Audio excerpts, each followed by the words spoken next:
Okay, may gusto lang akong i-share sa inyo. Baka nakakarinig na kayo ng mga comment tuwing discuss kayo ng mga kaso ninyo, no? Gaya niyan na halimbawa sinabi ninyo, attorney, na-terminate po kasi ako, or kung ikaw naman si employer, respondents kayo, sasabihin mo naman, terminate po namin kasi siya. So na-terminate kami, na-terminate ako, na-terminate namin siya, hindi naman namin siya terminate, yung mga ganon, hindi namin terminate sila, terminate namin sila, yung mga ganon, no? So terminate, tapos pronoun, ako, kami, sila, siya, no? So ang word na terminate sinusundan ng pronoun referring to the person, di ba? Kasi alam naman natin doon sa mga basic grammar natin, di ba? Yung tao, person, tapos nire-refer mo pronoun, no? Sila, siya, ako. Tapos yung sarili mo, no? First person, ako, kami, yung ganun. Terminate, kami, ako, sila, siya, no? May mga maririnig kayong comment, especially coming from lawyers, no? Mga law professor, kasi kakagaling ko lang sa lawyer seminar, yung MCLE, no? Yan sabi nila na you terminate the employment relationship, sabi niya ganyan. You terminate the employment, not the employee, no? Ngayon, baka marinig niyo yung mga ganun comment na yung relasyon yung tiniterminate, hindi yung tao. So, baka malito kayo. I'm not saying na mali yung mga professor na yun, ano? Pero, ginawa ko to ng video kasi baka malito kayo at mag-comment sa inyo yung mga lawyer na kausap ninyo na kung terminate ka, bakit nandito ka pa? Diba? Kasi referring sila sa terminate yung employment relationship. Kasi kami mga lawyers kasi, ang aming education dyan sa law na yan, ang employer tsaka employee, ang nagbabind sa inyo, employment relationship, hindi naman kayo magkamag-anak, kaya ang relationship ninyo hindi by blood, hindi consanguinity. Yung relationship ninyo, yung trabaho, no? Doon, yun ang nagdudugtong sa inyo. So, ika nga, yun ang vinculum juris na namamagitan sa inyo. So, kapag kayo naghiwalay na, ang pinuputol ninyo yung relationship, no? Nangyayari lang kasi kadalasan dyan, ang mga lawyers na kausap ninyo gustong magiging parang super accurate sa kanilang mga sinasabi, no?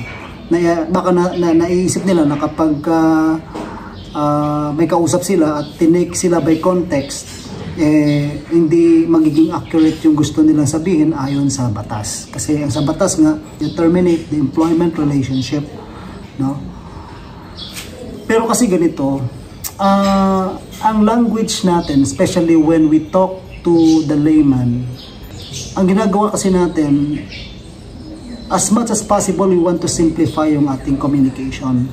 Especially kung nagkakaintindihan na tayo, no, on what we mean. Ibig sabihin nun, alam na natin yung context ng isa't isa. So, we simplify the communication, we make it easier, no? For instance, nag-uusap kayo tungkol sa termination sa trabaho, na-terminate ka. Instead of sabihin mo, attorney, kasi terminate ang employment relationship ko sa aking employer, di ba? Tama yun sa pagdinig ng abogado. Pero sino ba ang mga layman nakakaalam yan? Ang sasabihin lang ng layman ay ganito, attorney, terminate ako. Diba? Attorney, terminate kami. Alam na ang ibig sabihin noon, na tinanggal ka sa trabaho. Yun na yung ibig sabihin, hindi ka terminate, na binaril ka, na terminate yung buhay mo. Diba? So yung mga lawyers na sobrang pilosopo, sobrang maka technical, no, maka labor code, ganun ang iniisip nila. Minsan nagko-comment. For me, doesn't make sense. Kasi we talk to people ang ating labor code pang manggagawa. Yan, kung titingnan natin, para madali maintindihan. Ganun din naman si employer, hindi din lawyer yung kadalasan yung mga yan. So, pag sinabi mo, ay, attorney kasi na-terminate yung aming employer-employee relationship. O, diba? Napakahaba. So, attorney kasi, terminate namin siya. Terminate namin, pero legal. O, diba? So, how simple is that? So, yan ang context kasi. Alam naman natin na ang relasyon ng tineterminate, hindi naman talaga yung tao, di ba? So, yung semantics na sinasabi natin, yung mga words, kung ano, isa lang ibig sabihin yan tinanggal sa trabaho. The way we think about it, isa lang ibig sabihin. Context, tinanggal sa trabaho. In fact, kung titingnan mo, halimbawa na lang, nung nag-submit kayo ng position paper, ang isang empleyado, tinanggal, di ba? And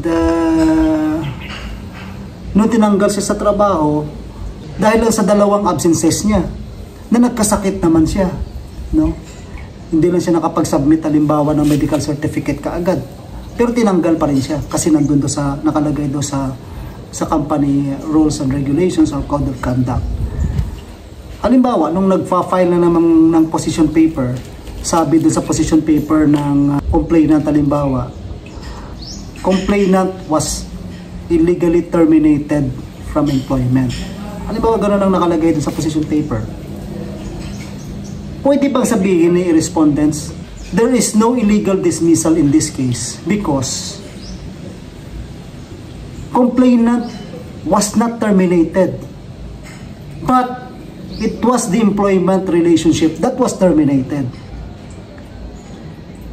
Diba? So, ibig sabihin, yung illegal dismissal ba, magiging legal dismissal kasi ang pagkakasabi ng complainant sa kanyang position paper, terminate siya. Tapos sasabihin ni respondent, ay mali ka.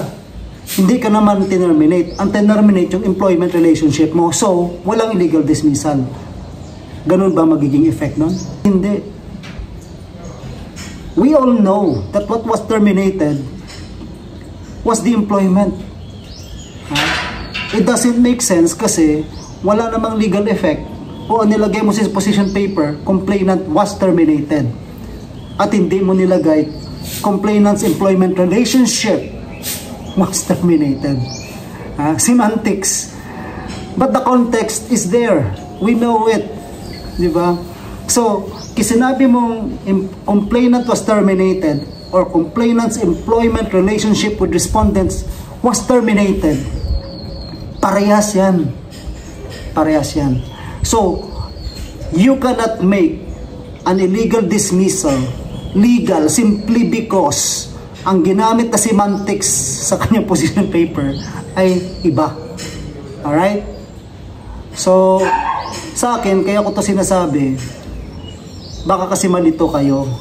Baka malito kayo. Isang ibig natin sabihin kapag sinabi mong terminate ako, terminate kami, kung si respondents naman, terminate namin sila, terminate namin siya. As terminate namin ang employer-employee relationship namin, na-terminate ang aming employment relationship. Parehas yan. Parehas ang ibig sabihin natin dyan. Natanggal sa trabaho. Kaya yan ang context natin dyan. Huwag kayong malito. Again, ulitin ko. Sinabi mong terminate ka o terminate ang employer-employee relationship ninyo or terminate ang employment relationship ninyo, walang bearing pagdating sa position paper kung paano mo yan in-express. Dahil ang context dyan, iisa, tinanggal ba sa trabaho o hindi? Legal ba o hindi legal ang pagkakatanggal sa trabaho? So, semantics. We will not focus on semantics at the expense, no, of simplicity ng ating communication kasi tayo mga Pilipino nag-uusap tayo base sa kung ano yung ating pagkakaintindi at ang pinaka-objective natin naiintindihan tayo at nagkakaintindihan tayo. Okay?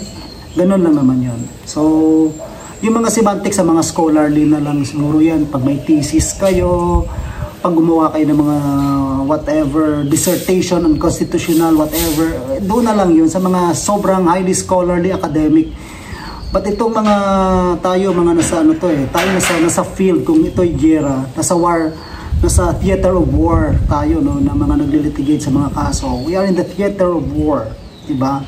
We want things simplified, no? As long as nagkakaintindihan tayo, that's it. Kaming mga lawyers, when we plead the case, we want to plead yung mga allegations natin according to how the law couches yung language nitong mga terms na to, kasi may mga keywords kasi yun, ano. But at the end of the day, as long as we understand each other, the point is, no, yung context, hindi yan matatalo ng semantics. Alright? So with that guys, sinare ko lang for understanding ng lahat, ano. And share nyo lang kung sakaling nagustuhan nyo yung video, and I hope to see you in my next videos. God bless.